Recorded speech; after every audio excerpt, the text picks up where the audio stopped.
नमस्कार, मैं अर्चना त्रिपाठी शुक्ला हिंदी लर्नर्स के यूट्यूब चैनल पर आपका स्वागत करती हूँ।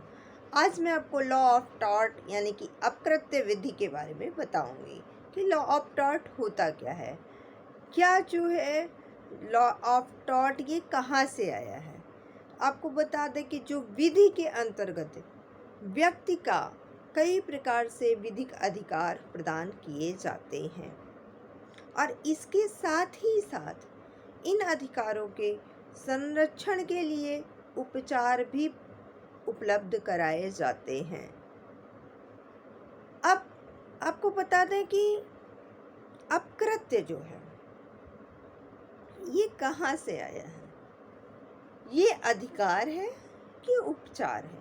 तो आपको बता दें कि जब भी किसी व्यक्ति के अधिकारों का उल्लंघन होता है तब उपचार के रूप में या तो सक्षम सिविल न्यायालय में वाद लाया जाता है या फिर दंडिक कार्रवाई की जाती है। तो अपकृत्य विधि के अंतर्गत क्षतिपूर्ति का ऐसा मामला या ऐसे मामले में जो व्यक्ति के विधिक अधिकारों का उल्लंघन होता है तो वह अपकृत्य विधि के अंतर्गत आता है, यानी कि लॉ ऑफ टॉर्ट के अंतर्गत आता है। अब अपकृत्य शब्द का उद्भव कहाँ से हुआ, अपकृत्य शब्द कहाँ से आया। अपकृत्य विधि हमने बोल तो दिया अपकृत्य विधि है, लेकिन लॉ ऑफ टॉर्ट अपकृत्य शब्द कहाँ से आया, टॉर्ट शब्द कहाँ से आया। आपको बता दें कि अपकृत्य को दुष्कृत्य भी कहा जाता है और अंग्रेजी में इसको टॉर्ट कहा जाता है।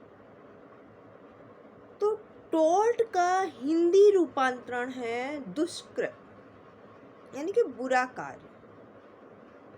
ये एक टाइप से फ्रेंच भाषा भी है और इंग्लिश में इसको हम रॉन्ग भी बोल सकते हैं, यानी कि गलत। अगर रोमन भाषा में हम बात करें तो इसको डिलिक्ट बोलते हैं। तो जो टॉर्ट है यानी कि इंग्लिश का शब्द है, ये लैटिन शब्द है। लैटिन शब्द टॉर्ट से मिलकर के बना होता है, जिसका अर्थ होता है कि अपराध मूलक आचरण, यानी कि ऐसा आचरण जिसको करने से अपराध हो, वह अपकृत्य विधि कहलाती है या अपकृत्य कहलाती है। विधि का तो कानून जो होता है, अपकृत्य से संबंधित जो कानून होता है वह अपकृत्य विधि हो गया। ठीक है, तो अभी हमने आपको अपकृत्य शब्द का मीनिंग बताया कि अपकृत्य कहाँ से आया। अब अगर हम इसकी जो है परिभाषा की बात करें तो अलग अलग लोगों ने अलग अलग परिभाषा बताई है, अलग अलग विशेषज्ञों के द्वारा अलग अलग परिभाषा बताई गई है। जिस प्रकार विनफील्ड ने कहा है कि अपकृत्य का कोई सारवान, कोई शौर्य भाव, कोई संतोषप्रद परिभाषा दिया जाना कठिन है, यानी कि अपकृत्य का एक ऐसी परिभाषा जिससे में पूरा अपकृत्य जो है समाहित हो जाए, ये देना कठिन है।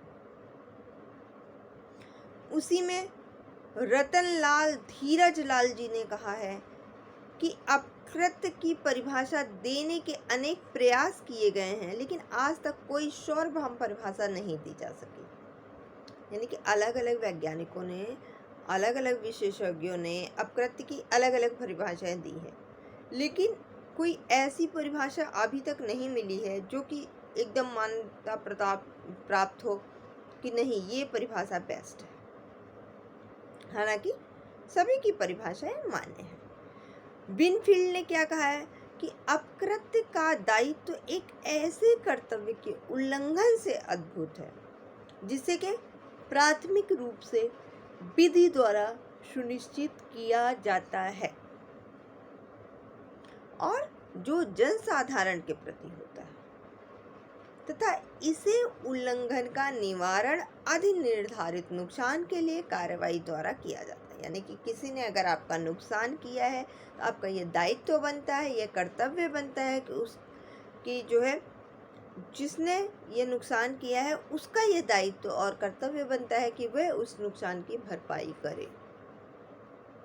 अगर आपसे कोई गलती हो जाती है तो आपका यह दायित्व बनता है, यह कर्तव्य बनता है कि उस गलती को सुधारे और उसकी भरपाई करे। वहीं पर फ्रेजर ने क्या कहा है, फ्रेजर ने कहा है कि अपकृत्य किसी व्यक्ति के व्यक्तिगत अधिकार का सामान्य रूप से उल्लंघन है, जिससे उसे क्षतिपूर्ति का वाद लाने का अधिकार मिलता है। यानी कि अगर किसी के कोई अधिकार है, अगर आप उस अधिकार को हनन करते हैं तो उसे क्षतिपूर्ति देने का वाद मिलता है। इसी प्रकार अंडरहिल ने एक परिभाषा दी है कि जो अपकृत्य है वह संविदा से भिन्न एक ऐसा कार्य है जो कि या तो किसी व्यक्ति के पूर्ण अधिकार का अतिक्रमण करता है या किसी व्यक्ति के सापेक्ष अधिकार का अतिक्रमण करता है। यानी कि या तो पूरा ही पूरा अधिकार का जो है हनन हो जाएगा, या उसमें से कुछ अधिकार का हनन होता है, या फिर उसे क्षति पहुंचाता है, नुकसान पहुंचाया है उस व्यक्ति को, या फिर किसी लोक अधिकारी का इस प्रकार अवहेलना करता है जिससे कि किसी व्यक्ति को सामान्य व्यक्ति की अपेक्षा अधिक हानि पहुंचती है। तो इसके परिणाम स्वरूप वह क्षतिकर्ता के विरुद्ध क्षतिपूर्ति का वाद लाने का हकदार हो जाता है। यानी कि इसमें क्या कहने का साफ साफ मतलब यही है कि किसी भी प्रकार के अधिकारों का अगर हनन हो रहा है जो कि सामान्य रूप से वह अधिकार हमें मिलना चाहिए, तो अगर नहीं मिल रहा है तो हम उसके खिलाफ वाद लाने के अधिकारी हैं। ये बात अंडरहिल ने बताई है। क्लार्क ने बताई है, क्लार्क और लिंडोर, अपकृत्य दुष्कृत्य एक ऐसा अपकार है जो संविदा से स्वतंत्र होता है, यानी कि यह कॉन्ट्रैक्ट के बंधन में नहीं होता है, और जिसका संचित उपरार सामान्य विधि के अंतर्गत कार्यवाही करना होता है। मतलब इसका उपाय क्या है कि भैया सामान्य विधि के अनुसार कार्यवाही करें और उसको क्षतिपूर्ति प्रदान करें। अब ये तो हो गई कि अपकृत्य विधि की परिभाषा। अब अपकृत्य विधि की परिभाषाओं से तत्व कौन कौन से निकल के आते हैं, यानी कि अपकृत्य विधि के कौन से तत्व होते हैं। तो अपकृत्य विधि एक सिविल बौद्ध है, यानी कि सिविल रॉन्ग है। सबसे पहले ये जान लीजिए कि अपकृत्य विधि एक सिविल रॉन्ग है। दूसरा, यह संविदा भंग, व्यास भंग और सामयिक दायित्वों से भिन्न है, यानी कि ये breach of contract, breach of trust, इन सब से अलग है। लॉ टॉट। अब अपकृत्य जनक दायित्वों का उद्भव विधि या पूर्व निश्चित कर्तव्य इसमें भंग होता है। विधिक कर्तव्य और दायित्व सभी व्यक्तियों के प्रति इसमें होता है, और इसका उपचार जो है वह आधि निर्धारित क्षतिपूर्ति के लिए वाद लाना होता है। अब एक मेन जो है, जो 3 आवश्यक तत्व इसमें निकल के, हमने कई परिभाषाएं देखी और उसमें से हमें 3 मेन तत्व निकल के आए। क्या? दोषपूर्ण कार्य किया जाता, यानी कि अपकृत्य में पहला चीज क्या होगा कि इसमें दोषपूर्ण कार्य होगा। दूसरा, इसमें विधिक क्षति होगी, और तीसरा, जो भी नुकसान हुआ है उसका वाद लाने का अधिकार इसमें प्रदान किया जाता है। ये 3 इसमें आवश्यक तत्व हैं। जैसे कि अगर हम नॉर्मली एक उदाहरण दे दें, तो उदाहरण ये है कि आपके कोई बहुत खास जो है मित्र थे, वह इलेक्शन में खड़े हुए थे, या आपके परिवार के कोई सदस्य थे वो इलेक्शन में खड़े हुए थे, और आप उन्हें वोट डालने ही जा रहे थे, लेकिन किसी ने पकड़ लिया आपको।